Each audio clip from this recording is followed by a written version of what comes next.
Hello friends, welcome to math special classes. तो friends, अब हम चलते हैं अपने ज्योमेट्री में स्क्वायर की तरफ। ठीक है, मतलब फर्क आप सभी लोगों ने पढ़ा होगा।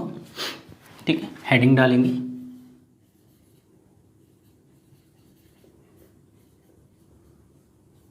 सिंपल सा टॉपिक है, बिल्कुल सिंपल। ठीक है, और सभी को पता भी होगा। स्क्वायर आकृति बना लेते हैं सबसे पहले। ऐसी आकृति जिसकी चारों साइड क्या हो, बराबर हूँ। ठीक है, चारों साइड क्या हो, बराबर हूँ और एक दूसरे के पैरेलल भी हूँ। ठीक है, ये इसके पैरेलल हो जाएगी। तो उस आकृति को हम क्या कहते हैं जी, वर्ग। यहाँ पर हम बोल सकते हैं कि ए बी बराबर बी सी बराबर सी डी बराबर डी ए है। ठीक है, ए बी बराबर बी सी बराबर सी डी बराबर डी ए। एंड पैरेलल के लिए ए बी पैरेलल है डी सी के, ए बी पैरेलल है डी सी के। एंड ए डी पैरेलल है किसके, बी सी के। ओके, ये दो point clear. And her angle कितने का होगा, 90 डिग्री का होगा। तो यहाँ पे एंगल ए बराबर एंगल बी बराबर एंगल सी बराबर एंगल डी बराबर कितना होता है, 90 डिग्री होता है। ठीक है, तो अभी तक यही था। अगर मैं इसके विकर्ण की बात करूँ, भुजा मान लो ए। ठीक है, तो सारी इस भुजा कितनी हो जाएंगी, ए हो जाएंगी, सभी इक्वल है। यहाँ से मैंने एक विकर्ण डाला। विकर्ण का काम क्या होता है, एरिया को तो बराबर डिवाइड करता है। ठीक है, एरिया को डिवाइड करता है, लेकिन याद रखना ये एंगल को भी डिवाइड करता है दो इक्वल पार्ट में। मतलब ये 90 है तो ये वाला एंगल 45 डिग्री हो जाएगा एंड ये भी कितना हो जाएगा, 45 डिग्री। तो इसका मतलब जो इसका जो डायगोनल होता है वो क्या होता है, एंगल बाइसेक्टर होता है।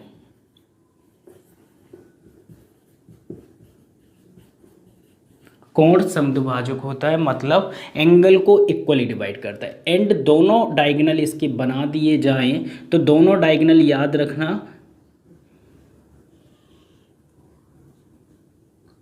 दोनों डायगोनल इक्वली मतलब मिड पॉइंट पर क्रॉस करते हैं। ठीक है, ये मान लो D1 है एंड ये D2 है एंड D1 बराबर D2 होता है।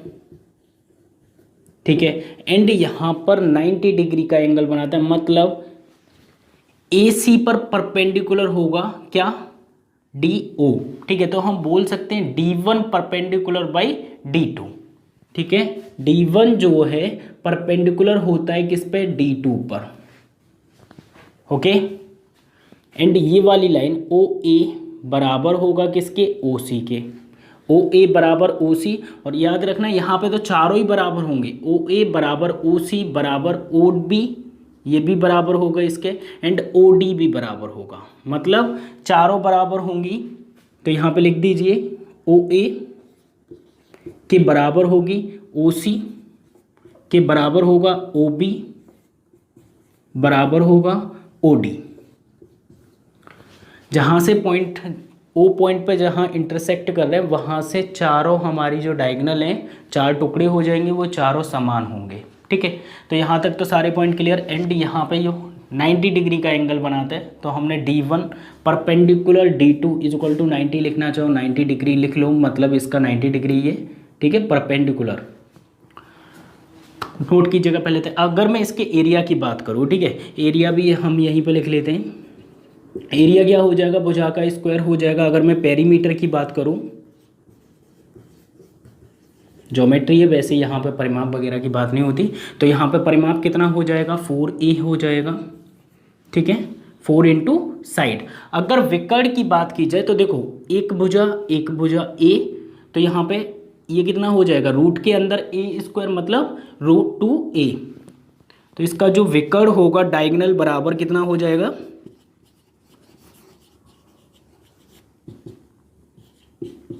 √2 इंटू A। नोट कीजिएगा फटाफट। आप चाहो तो पाइथागोरस थ्योरम के थ्रू भी निकाल सकते हो। देखो जैसे कि नीचे वाली भुजा ए है, ये भी ए है, तो रूट के अंदर कितना होगा, ए स्क्वायर प्लस ए स्क्वायर हो जाएगा। तो ए स्क्वायर रूट के अंदर हो जाएगा कितना, 2a² हो जाएगा। ए स्क्वायर मतलब ये बाहर आ जाएगा तो √2 अंदर बचेगा बेचारा, और ए बाहर आ जाएगा तो √2a। चाहे तो आप यहाँ से निकाल लो चाहे यहाँ से, क्योंकि दोनों ट्राइंगल कैसे हो जाएंगे, कॉन्ग्रुएंट हो जाएंगे, यहाँ पे दोनों बराबर हो जाएंगे। और ये 90 डिग्री पर काटता है, याद रखना ये भी 90 डिग्री होगा, ये भी 90 डिग्री होगा, ये भी 90 डिग्री होगा। ओके, आगे की तरफ चलते हैं। ठीक है,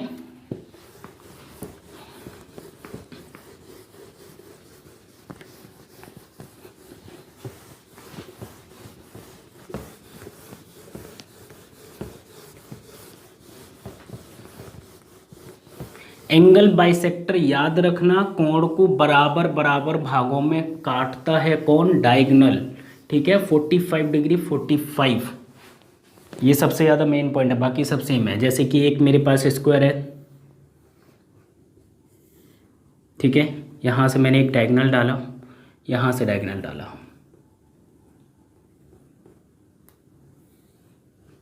A B C and D point. ध्यान से देखिएगा, देखो ये 90 का होता है, आप सभी लोगों को पता है।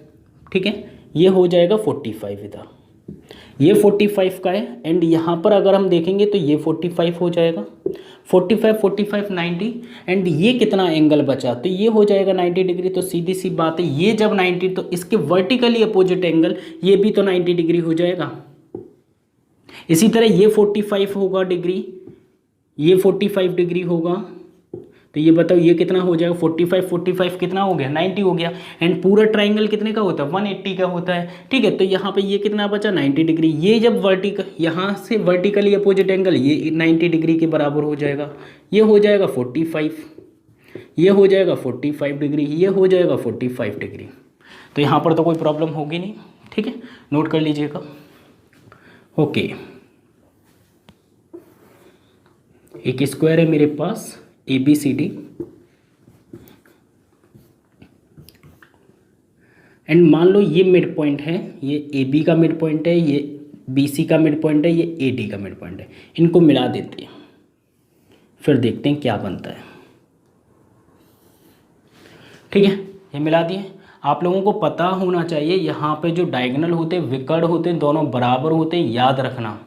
ठीक है, D1 D2 बराबर होते हैं क्या, ये अगर मैं D1 मान रहा हूँ, ये D2 मान रहा हूँ, तो यहाँ पे D1 D2 बराबर होते क्या होता है, D1 बराबर D2। तो इसका मतलब इन दोनों को हम एक ही नाम देते हैं, क्या, D।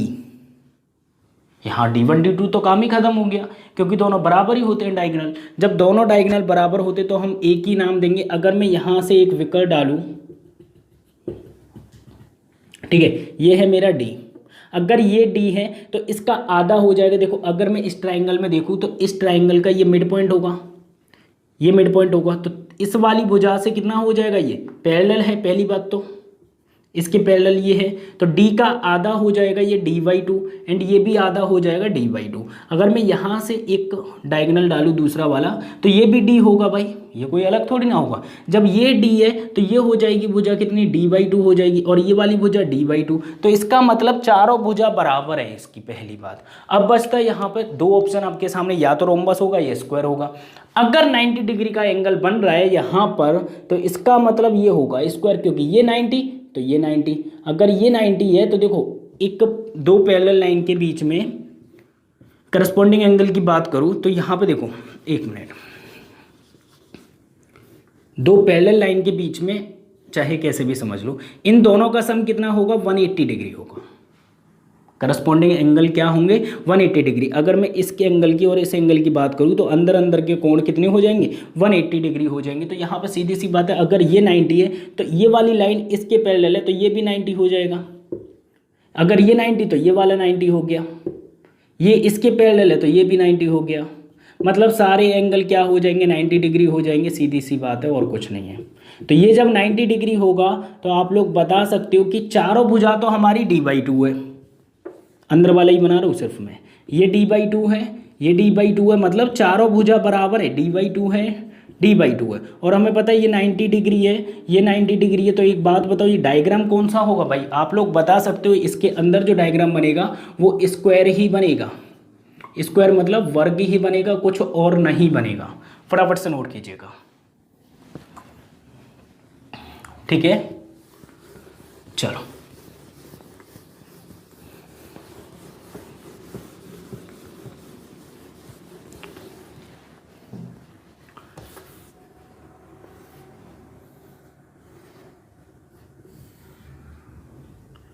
अब मैं बात करता हूँ यहाँ पे डायगोनल क्या करता है। डायगोनल क्या करता है भाई, आधे आधा एरिया डिवाइड कर देता है, पहली बात, ठीक है।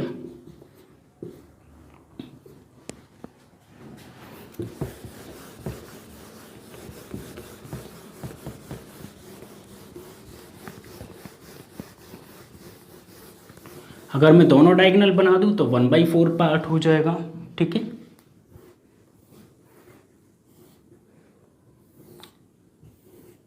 ये 1/4 होगा, ये 1/4 होगा, ये 1/4 होगा, 1/4 होगा। कहने का मतलब चारों का एरिया जो होगा वो बराबर होगा, ठीक है।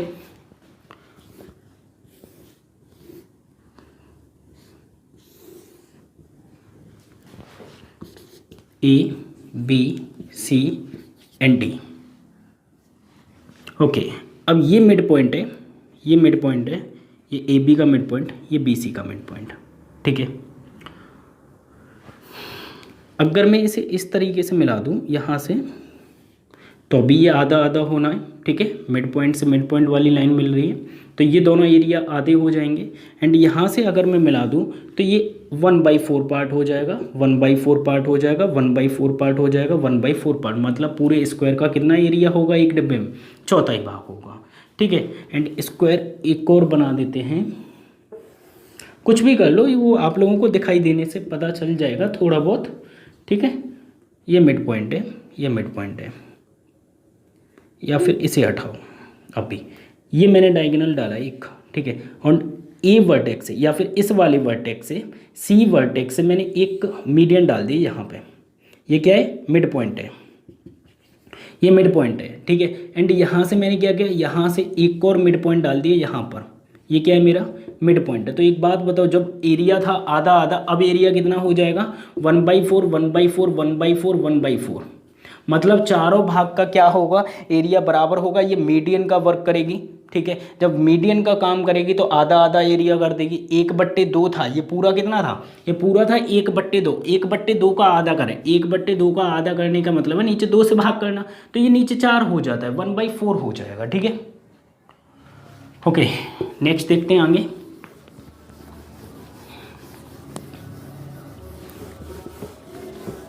यहाँ पर तो आप लोगों को स्क्वायर में वर्ग के अंदर सारी चीज़ें साफ साफ दिखाई दे रही हैं कि एरिया कितना बराबर है, कौन सा बराबर है, कौन सा बराबर नहीं है, ठीक है।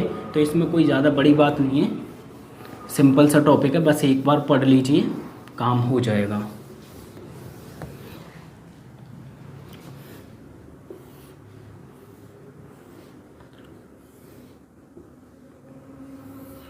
ये मेरा डायगोनल है, ठीक है। यहाँ से मैंने आधा डायगोनल डाला। एक बात बताओ, ये अगर 1/2 पार्ट है तो ये कितना होगा, 1/4 होगा, ये 1/4 होगा, सीधी सी बात है। कैसे भी करके कर लो, कोई फ़र्क नहीं पड़ता, चीज़ें वही हैं, चाहे इधर से पकड़ो चाहे कहीं और से। A B C and D, इसमें क्या करें, एक पॉइंट कहीं भी मान लो आप, इसमें मान लो यहाँ पर है, ठीक है। ये मैंने इससे मिला दिया, ठीक है। ये O पॉइंट है, A1 A2 A3 A4। तो याद रखना, आमने सामने का जो सम होगा बराबर होगा A3 A + A4 के, ठीक है। तो A1 + A2 बराबर होगा A3 + A4 के बराबर, ठीक है। ये पॉइंट तो हमने रेक्टेंगल में, पैरेललोग्राम में और स्क्वायर में, तीनों में पढ़ा है अभी तक, ठीक है। चलो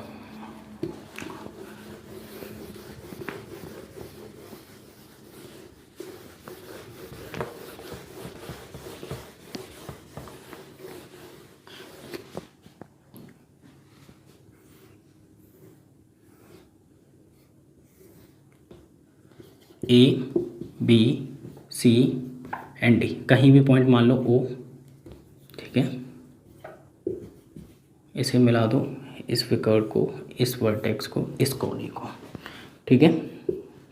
अब यहाँ पर आप लोगों से साइड भी पूछी जा सकती है, ठीक है। ओ बी मान लो कि ये 1 2 3 साइड दे रखी है, बाकी चौथी आपसे पूछी जाएगी, तो उस केस में क्या करेंगे, सेम हमने जैसे रेक्टेंगल में किया वही करेंगे, ठीक है। पैरेललोग्राम में ये नहीं करते हैं, ठीक है। तो ओ ए स्क्वायर, ओ ए का स्क्वायर बराबर होगा प्लस ओ सी का स्क्वायर, ठीक है, ओ सी का स्क्वायर बराबर होगा ओ बी का स्क्वायर, ठीक है, एंड ओ डी का स्क्वायर,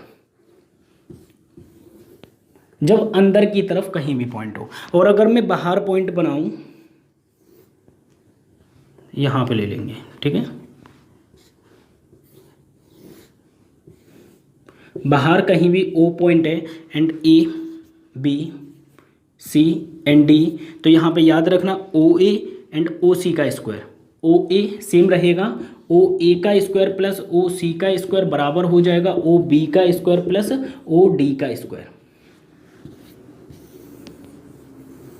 नोट कीजिएगा फटाफट, दोनों के लिए वही रहता है, चाहे पॉइंट ओ बाहर हो, कहीं भी हो सकता है, पॉइंट ओ कहीं भी हो सकता है, यहाँ ले लो, यहाँ ले लो, यहाँ ले लो, यहाँ ले लो, कोई फ़र्क नहीं पड़ता, चीज़ें वहीं रहने वाली हैं, ठीक है।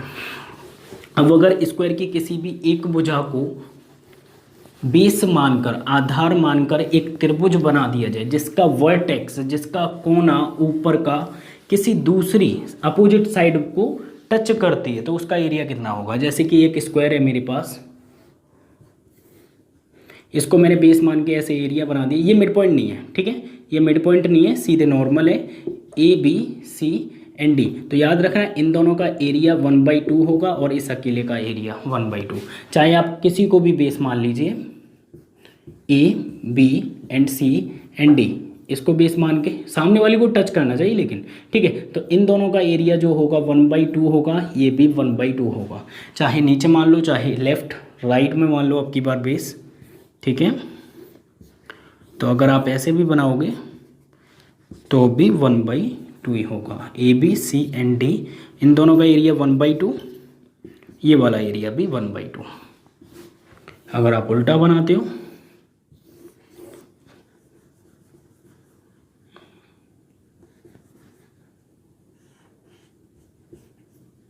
ठीक है, ये यहाँ पे टच कर रहे हैं and A B C and D and इसका एरिया 1/2 है, तो इन दोनों का मिलाकर एरिया भी आधा होगा। पूरे का अगर 10 है तो 5 ये ले जाएगा, 5 बाकी के ये 2.5 हो जाएंगे, ठीक है। नोट कीजिएगा फटाफट।